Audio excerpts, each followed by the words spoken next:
Hello, my name is Lisa Ross, though you may know me better as Paper Daisy Creations, and I am so excited today to share my sock knitting obsession with you. So today I'm going to be showing you how to do a cast-on called Tillybuddy's cast-on. And this is used in my Waiting for Twilight sock pattern, which is a top-down sock with DK weight yarn. Now, if you have done almost any of my top-down sock patterns, you have probably seen that I really suggest beginning with Tillybuddy's cast-on. Now, this cast-on can be worked on double-pointed needles. It could be worked on a 9-inch circular needle. It could also be worked on 2 circulars. But my favorite way to work Tillybuddy's cast-on is with 1 long circular needle. And so that's what I'm going to use today to show you how to do this. This cast-on is a little fiddly to work, and I'm going to warn you about that up front, but it is so worth it. My favorite thing, aside from how perfectly flexible and comfortable it is that you don't have to guess how much yarn you'll need. So I can actually just begin with a yarn tail.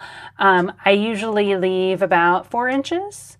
That'll give me room to work in part of the end as I go, and then run the inside of the tail down the ribbing when I'm all finished, just to make it nice and secure.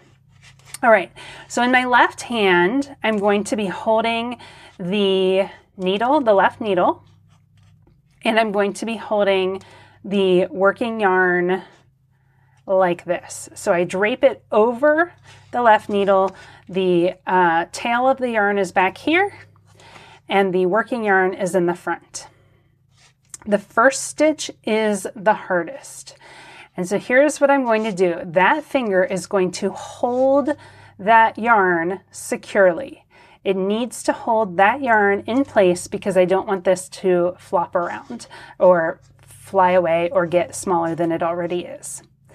And then the next thing I'm going to do is put this needle on top of the yarn tail and to the left of the yarn that is draped over the left needle. So that's on top of the yarn tail, pointing towards the back. I've got my working yarn is draped over the left needle. I'm holding it securely. Okay, so my right needle is inserted, and now I'm going to take the working yarn.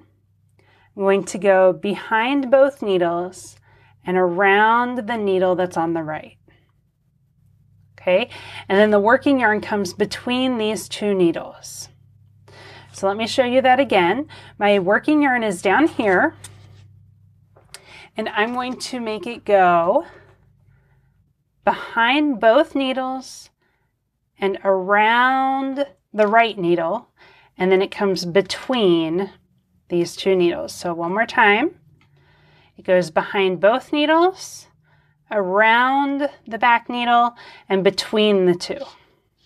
Okay, so now it's going to get really tricky. This right needle,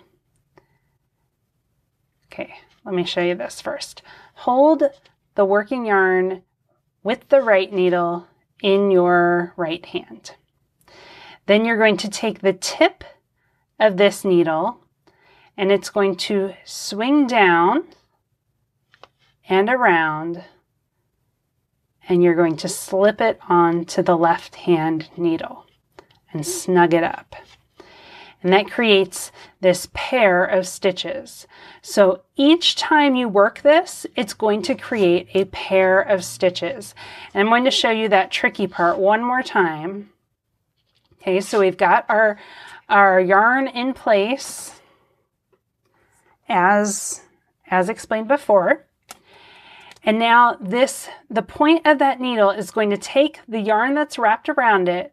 It's going to go through that hole, down, up, and around, and then tip to tip, you slip that stitch onto the needle, which creates a pair of stitches. So I have my first pair and my second pair. Now let me show you that again. I find it really helpful to continue to use this finger to hold those stitches in place. They're going to want to twist around. Hold those stitches in place, wrap the yarn, put the right hand needle through that hole.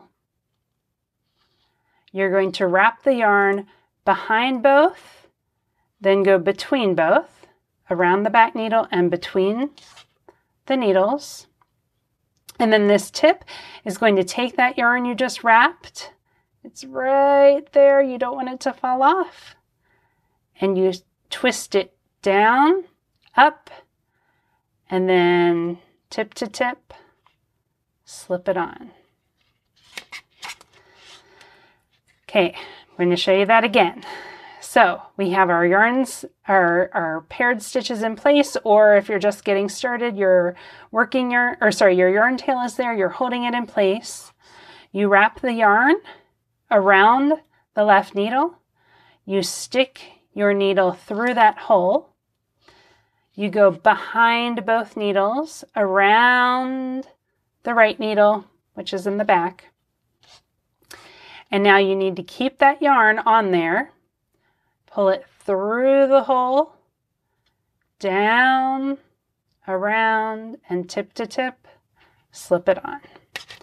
All right, and I'm going to show you what this looks like when you work a little bit faster. It creates stitches very quickly, and again, you did not have to measure or guess any yardage. I don't know how many times. Before I learned this cast on, I would cast on for a hat with 120 stitches, and I'd come up 2 inches short and have to rip it all back out. And then I would way overestimate it and have 8 inches of yarn waste, and this just gets rid of all of that. So this does not matter if you are a continental knitter or a English style knitter. No matter what type of knitter you are, this cast on will work. Okay, so I've got 54 stitches on these needles, which is my cast on for this particular sock. Now, at this point, I'm going to need to be working magic loop because I'm using a long circular. Now, if you're using DPNs or if you are using a 9-inch circular, you will of course have different instructions, but this is what I'm demoing for magic loop for a long circular. Normally what I want to do is put half of the stitches on this needle and half of the stitches on this needle. And for most socks, you will definitely do that.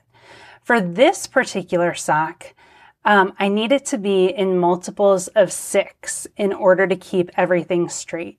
And so the way that I did that was I put 30 on one needle and 24 on the other needle. And that will just help me keep my ribbing straight for this particular sock. Again, normally on a 64 stitch fingering weight sock, I put 32 stitches on the first needle, 32 on the second. And so what I'm going to do, now this is the other really tricky part of this design, of this cast on, is that it twists on itself. And you have to make sure none of the stitches are twisted.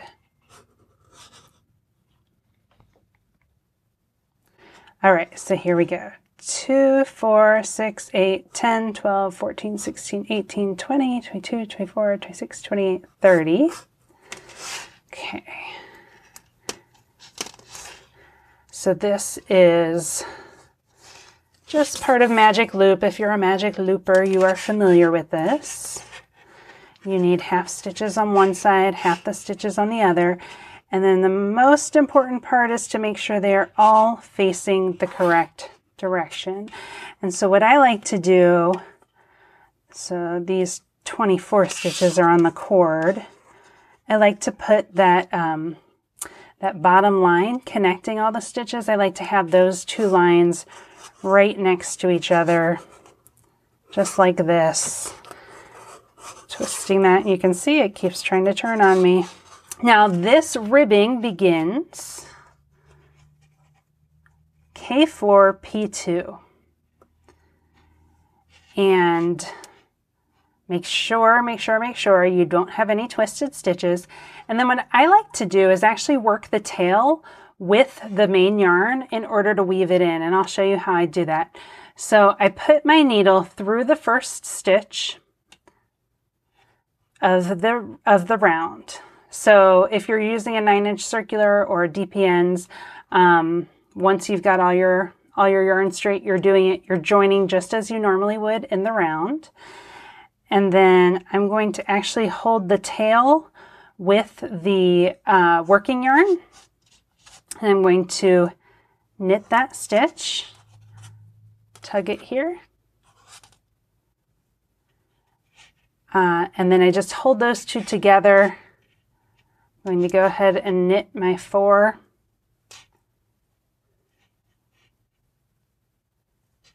Okay, that yarn is secured. I'm going to drop the tail. And later I'll just weave it in on the inside of the ribbing. And now I'm going to purl 2 because this particular pattern is knit 4, purl 2. But you work whatever your ribbing pattern is, if it's K1 P1, K2 P2, whatever it may be. Now these stitches are tight and they're a little tricky to work, this is where this pointy tipped lace needle really helps for me. So I've done K4 P2 and I'm going to continue to work that all the way around. If you do have trouble getting into those stitches, slide it onto the skinnier part of the needle near the tip. And that's again where these long tips help. I find that to be really useful. So just like with Magic Loop, I'm pulling these stitches onto this needle. And I will tell you that first stitch is sometimes a little tricky. You may have to kind of twist the stitches and adjust and get them on there. And then again, I line them all up. I make sure that those 2 lines are facing each other, that there's nothing twisted, everything's right. I'm ready to go, and I'm going to continue to work my ribbing. And there we go. Now, my next time around is going to be much easier. The first row after a cast on, even with a long tail cast on or a Norwegian cast on, that first row is always one of the hardest ones to knit. Now I'm just going to show you, because I showed you how I doubled up that yarn, I want to show you what I do when I come back around. So what I have are 2 stitches together through that 1 stitch. I worked those yarns as one, and so I have to treat them as one when I come back around. And now my patterning is a little bit different. So I'm going to do a K1 P2 around at this point. So I've got knit 1. And again, the first 4 stitches I had held double. So I have to treat those double stitches as one. So here we go. And none of the stitches are twisted. I'm ready to work the next row, the next round, and I will show you what it looks like. So here's where I have my yarn tail. I worked the first few stitches together, and what I'll do is I'll just run it through this length of ribbing right here. When I'm all finished, I use a tapestry needle and just run it through the inside. It's nice and snug. It creates this this beautiful cuff, this beautiful fit. It is fiddly. It does take practice, but once you've got it mastered, you will have some of the most comfortable fitting socks ever. So I hope you'll give it a try. Please don't get frustrated. Give it some patience. And above all, happy knitting.